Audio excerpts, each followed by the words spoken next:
Welcome to another episode of The Brand Called You, a podcast and podcast show that brings you leadership lessons, knowledge, experience, and wisdom from thousands of successful individuals from around the world. I'm your host, Ashutosh Garg, and today I'm delighted to welcome a multifaceted professional from Minnesota, USA, Mr. Joe Schmit. Joe, welcome to the show. Well, thank you, Ash. It's great to be on the brand called you. Thank you. Joe is a speaker, he's an author and a thought leader. He's an author of two books, Silent Impact, which you can see just behind him, and The Impact Blueprint. He's been a sports broadcaster and he has covered every major sporting event in the past 4 decades. And as a long-time youth mentor committed to advocating for a number of community organizations, he's given back a lot to the community as well. So, Joe, let me start from the beginning. What first drew you to broadcasting and storytelling? Well, I was a big sports fan. So I was an athlete growing up, but I was just about average. Mhm. And when I realized that I was never going to make it in the pros or play college athletics, somebody said to me, Schmidt, with your big mouth and your love for sports, you ought to be a sportscaster. Mm, And seriously, Ash, from that moment, I decided I wanted to be a television sportscaster. I went to school for it, and I started doing it when I was 20 years old and did it for a long, long time. And I recently retired from TV and am now speaking full time. fascinating.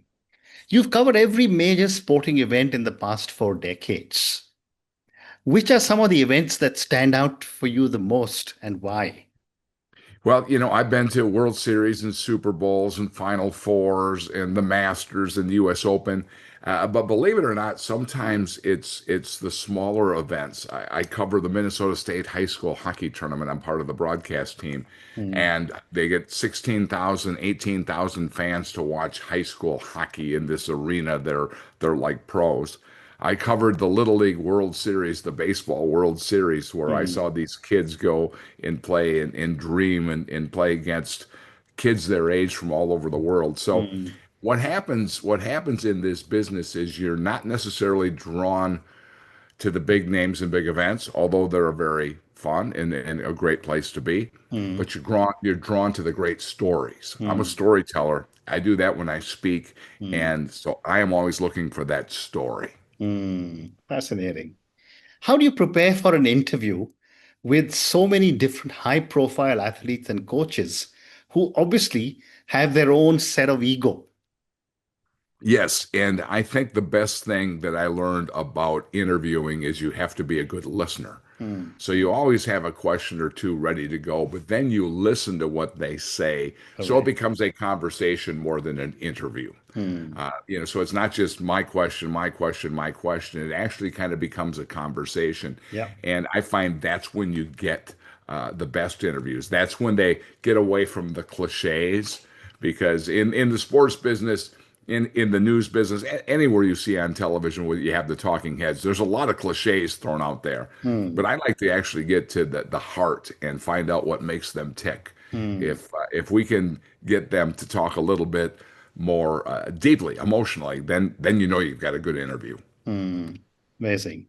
And from the many, many sports icons you have interviewed, does any conversation that you remember that left a deep impression on you? Well, I've interviewed Muhammad Ali, Tiger Woods, Wow. Wayne Gretzky, Jack Nicklaus, LeBron James, on and on and on. I've Hmm, interviewed. I've been lucky enough in my position to have one-on-one interviews with all those people. But kind of going back to that story hmm, line, sometimes those are the more memorable interviews. hmm, I sat on a golf cart with a college football coach, a small college, who was dying of cancer, and he was still coaching his team, talking about the messages and the lessons he was trying to teach those kids before he left. It hmm, was much like the Tuesdays with Maury book. That was my Tuesdays with Maury moment. hmm, Those are the ones you don't forget. hmm, I've had the pleasure of seeing, like, high school kids that we started to cover dream about playing in the NBA or dream about playing in the NFL, and we're sitting in their home on draft night when it hmm, happens. hmm, And so when you see people's dreams come true, it's a goosebump moment. You had nothing to do with it, but you kind Yeah. of feel you're a part of it because you were there from the beginning. And now, I've done that with several How athletes. exciting. How Joe exciting. Mauer, yeah, Joe Mauer of the Minnesota Twins. I've written a book on. He's in the Hall of Fame, and I covered Joe since he was in high school. So it's just interesting to watch the progression and dreams come true. Fascinating. Thank you for sharing this.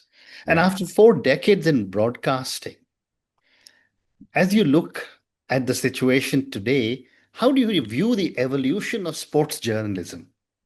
That's a really good question. Yeah, back when I first started, we basically talked about the athletic feats. Mm, We talked about, the win one for the Gipper, the underdog trying to beat, the favorite. But now it's become about money and greed and all these things that go along with it. All these athletes, the big name athletes, used to be able to get access to. Now they have people. They have their agents, they have an agent for advertising, they have an agent for media, they've got their psychological people, they mm, all have a team, so you really don't get the relationship that you had before. But that's why you have to work just a little bit harder, a little bit more creative, in order to get the content you're trying to deliver to your audience. mm. You won 18 Emmys. What do awards mean to you in the context of your work? Really, nothing other than every once in a while. I used to say this, and it sounds egotistical. I said, every once in a while, you have to win an award so that people realize you're doing good work. Yes, Now, yes, because the awards, you know what the awards are? The awards mm, are byproduct of hard work, correct. of doing the right things, Mm, of holding high standards, all the things that you could equate to being successful in business, mm, all the things you could equate to being happy and healthy as a human being. mm, Um, I never ever did a story saying I want to win an Emmy with this story. mm. Those are the stories you don't win Emmys on. I've Absolutely. won stories saying I'm gonna put my heart and soul into this, see what Mm, happens. mm. Amazing. Let's talk a little bit about your current avatar as being a keynote speaker. What is the most rewarding part of being on stage as a keynote speaker? Well, I've looked at a TV camera for 40 years and never Mm. had anybody, yeah, clap for me. I stand in front of an audience. No, you get the immediate feedback. And quite frankly, I use my television background when I do a keynote speech. I do a lot of interactive things. And guess what? When you're on camera, you have to ad lib. You have to be able to feel the audience. You have to be able Mm, to change on a fly and be nimble. So when I do a keynote, I can, like, this audience needs more content, here, or they want more humor, or this audience is really loving the stories. Let me give them more stories. So having that immediate interaction is really good. And mm, then afterwards, quite frankly, I like to find out, what you're right there. You can ask them, what did you like? What do you think we need to do better? What did you mm, want more of? So you can always be working on your content so you mm, make sure you hit a home run every time you go out. mm. And what advice would you give to aspiring communicators who want to make an impact on stage? Um, First of all, learn how to write. Uh, Correct. because if you do not have good, solid content, you could be Tony Robbins. Tony Robbins without good content would just be Mm, another speaker. yeah. Tony Robbins has well thought out content that is written on, developed, researched before he walks out on that stage. Mm, But what I would say is start small. Don't worry at all about the business part of it when you start. Worry about the speaking part of it. So do free speeches, try things, get on stages. There's an old line in the speaking business. The more you speak, the more you speak. mm, Because when I get out and speak, I know I did my job if afterwards I have a line of people asking me, have you ever spoken to this group? Are you available for this meeting we're mm, having? So that's when you make the transfer. That's when you become a professional, quite frankly, at that point. And it's a process, Hmm. but it's like anything. You don't become a good golfer just because you took one lesson. Yeah. You became a good golfer because you took a lot of lessons, a lot of work, a lot of time in the driving range. So it's a lot of reps and it's a lot of trial and error. And Very once well in a while said. there are a few errors. Very well said. But tell me, after 40 years in front of a camera, how was the transition to a stage where there was no camera, but the audience was sitting live in front of you? Well, because I was on camera for many years, I would get asked to speak at athletic banquets, MC charity events, speak to different groups, Mm, in the community. So I had a little experience going in. mm, And I've kind of always been the MC kind of guy with the mic in my hand from the time I was in high school. So mm, it actually became easier for me than other people. I mm, actually sometimes when I do a keynote, I'll add a free breakout session in on presenting skills mm, because presentation skills, because I realize that almost every person in business at some point is giving a presentation. I've been on stages and on camera, for a mm. long time, so I can give you some practical advice Yep. to get you going and just some mistakes to stay away from. And Mm, it's kind of a hit because whether you're in sales, whether you're in the C-suite, or whether someday you have to give a toast at a wedding, we all need to be able to get up in front of people and correct. present. Correct. Joe, you've been deeply involved with Big Brothers, Big Sisters. What motivated your long-term commitment to mentorship? Well, it almost happened by accident. I was working on my way up in my television career, and I saw an ad for Big Brothers Big Sisters, and I thought that sounds like a great organization. I'll become a big. So I went Mm, over like on a whim, and I did it. And little did I realize it would become something that would become a very big part of my life. mm, I got very involved with the organization. I saw the power of mentorship. There's a lot of great kids out there in tough situations, and Big Brothers Big Sisters matches loving, caring adults with children who are at risk, many from single parent families. I'm not there to be his dad. I'm there to be his friend. I'm there to be a trusted resource, somebody that you can always relate to. So eventually I got on the board of directors and started the charity golf tournament. We raised a lot of money, and I met my little brother's second cousin, and she's now the mother of my three children. So mm. it's my wife. So it's become a long, long, Absolutely. wonderful thing for me. Absolutely. And what lessons would you say you have learned from working closely with young people? Um, they are a lot smarter than Absolutely. than we give them Mm, credit for. The mm, future is bright with the kids we have. I know. I think sometimes as adults we have to look back and think what our parents said to us, and we're saying that to kids. They're kind of the same thing. We're worried mm, about them. The kids really are brilliant today. But I do think the one thing that we all need to do is make sure that we spend time with the kids, mm, acknowledge and value their existence. There's a lot of kids who feel lonely out there. mm, There's high depression, there's way too many suicides. There's a lot of kids out there struggling. So what can you do to acknowledge and value those mm, kids, get in front of them? mm. I didn't mention this, but I did mention this Joe Mauer book. This is a children's book Okay. about Joe Mauer. It's called The Right Thing to Do. Now, Joe Mauer in India probably don't know, but he's a Hall of Fame baseball player, a very famous athlete. When he Mm, was in high school, he walked a young student who was blind to the lunchroom and invited him to sit down at his table. Well, it became such a great story because all of a sudden this young man who normally ate by himself was at the cool table, and all the things that happened off of that are mm. amazing. So I tell that story in my keynotes because it's about the small impacts that we make that turn Yeah, out to be big impacts. And great absolutely. leaders are more aware and intentional of that impact. Well, anyway, so this we decided to write a children's book. 100% of the proceeds go to charities. We've raised $150,000 with the book, and the book is now being developed into a musical at an Wow. award-winning children's theater in the Twin Cities. So Amazing. um, it's amazing what goes on. Yeah, amazing. Amazing. And your last response gives me an interesting segue to my next question to your books. You have two books, Joe, uh, The Silent Impact and The Impact Blueprint. Tell me about both these books. Well, the first book, Silent Impact, was my first book. When I got into the speaking business, and here's the other thing when you asked before, Ash, about young people trying to get into speaking, I hired a coach. I've been on the stage a long time and I've been on TV. I literally hired a coach, not only for performance, but for helping me get my content together. Correct. And she asked me to tell her some of the stories I wanted to tell from the stage. And her name was Winnell Teague from Texas.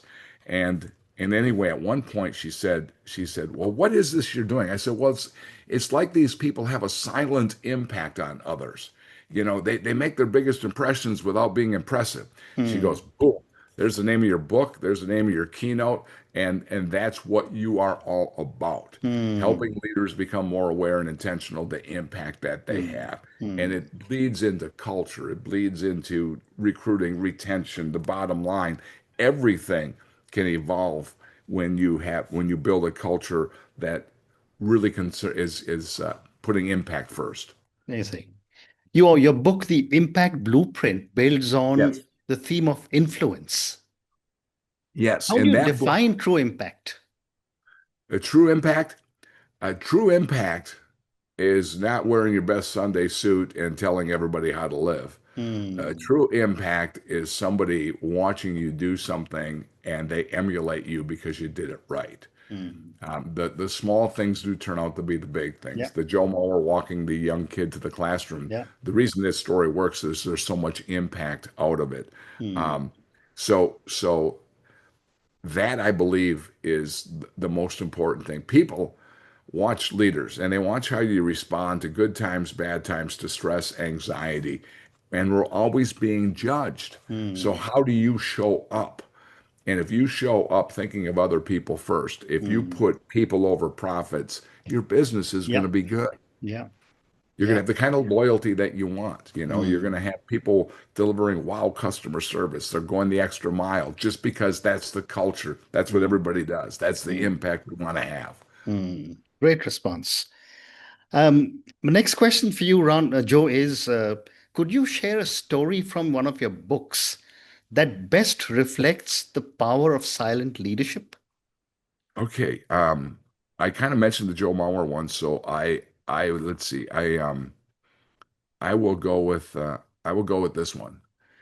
I was speaking to a group of Wendy's franchisees owners, Hmm. Wendy's, the fast food restaurant. Yeah. And afterwards, a general manager of one of the restaurants came up to me and she said, "I understand what you're talking about, the whole Hmm. impact thing, that we make our biggest impressions when we're not trying to be impressive. Let me tell you a quick story." She told a story about an old man who came through the drive-through window for breakfast every morning. And he Hmm. was waited on by the same woman. It was a lady who dropped her kids off at school early, trying Hmm. to earn the family a few extra dollars doing the drive-through window.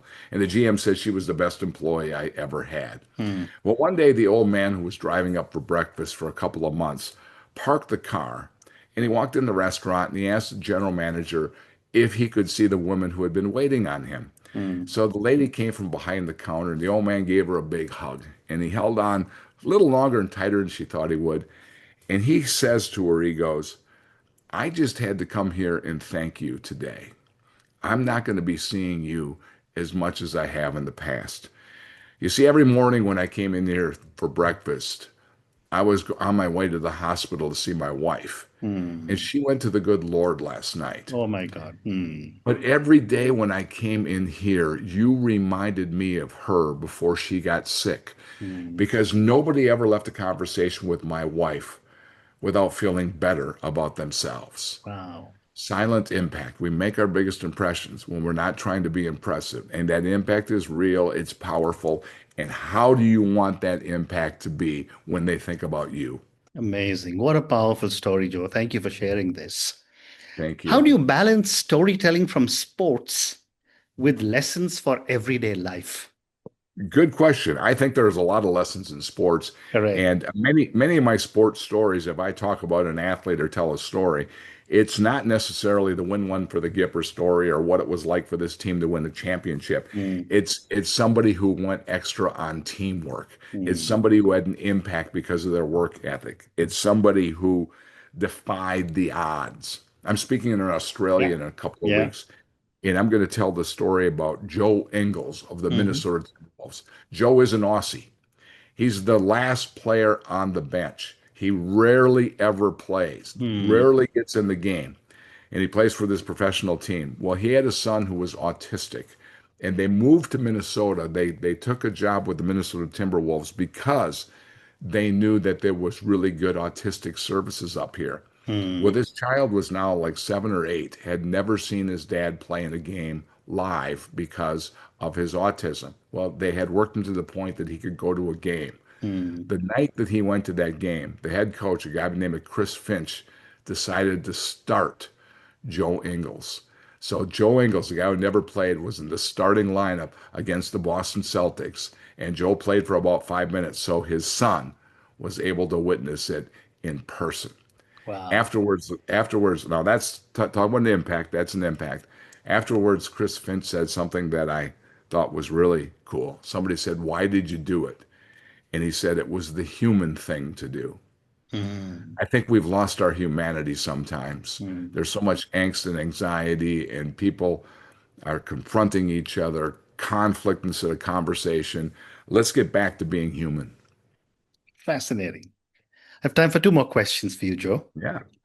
If you could give your younger self one piece of advice, what would it be? I love this question, Ash, and I've thought about this for a long time. I would, it's kind of twofold. I would not play the comparison game where you compare yourself to others. And, I'm Hmm. working hard and look at that person, they're getting ahead of me. Comparisons steal your joy. Hmm. And I think the biggest one, and it's one that we all struggle with in the human condition, and that's really not worry about what other people think about you. Hmm. There are many times I would do things that I was like, I got to dress this way. I got to show up this way. I got to do this Yeah. because I'm worried what other people think about me. Instead of Hmm. just being who you are, having that confidence to go out there, be confident, and then make it about other people. The entire thing I talk about, Ash, is if you can make it about other people, um, a lot of good things happen to you. Correct. It comes Correct. back. Correct. And my last question for you, Joe. How would you like to be remembered? As a broadcaster, as an author, as a speaker, or a mentor? Um, how about as a good husband, good father, and the best grandfather in the world? That'd be a good Absolutely. start. That'd Yes. be a good start. Um, Yes.